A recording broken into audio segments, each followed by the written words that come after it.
আমার জিগায় লালেন যে আমি বাকি খামু না নগদ খামু। ভাই মিয়া আপনার দোকানে আহি ভালোবাসা ভাই, খাইতে লিগা আহি ভালোবাসা, আপনি রেস্টুরেন্টে দিয়েছেন ভাল লাগছে এর লিগাই। কথাটা আমার ইজ্জতের উপর দিয়ে গেল গা, বুঝেন নাই? আপনি আগেই জিগায় লালেন যে আমি বাকি খামু না নগদ খামু, এটা কোনো কথা? না ওই অনেকে আয় তো আমার পরিচিত ভাই বেড়াদার, হ্যাঁ মনে করো যে বড় বড় মাছ খায়, চিকেন টিকেন খায়, খাইয়া মনে করো যে বিল দেয় না, কয় ভাই বাকি পরে টাকা দিমু নে, এর লেগে আর কি জিগাই লইলাম।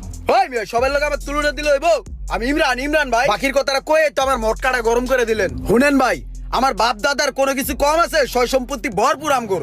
আর শুনেন আরেকটা কথা মনে করাই দিই, আমার নামে একটা বাকি খাতা খুলবেন, ঠিক আছে?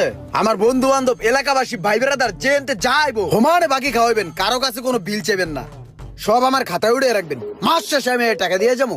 আন্তাজি কথা পাচ্ছি সব। আচ্ছা এখন কি দিমু? হপ মিয়া আবার জিজ্ঞেন কি দিমু? শুনো, তুমি যেই সমস্ত আচরণ করছে এখানে খাওয়ার কোনো মুডই নেই, মটকাটা পুরো গরম হয়ে রয়েছে। তোমার এই কলাপাতা রেস্টুরেন্ট আজকে খামু না, আমি একটা মাছ লয়ে যেতেছি, ঠিক আছে? খাতায় উঠে রাখো।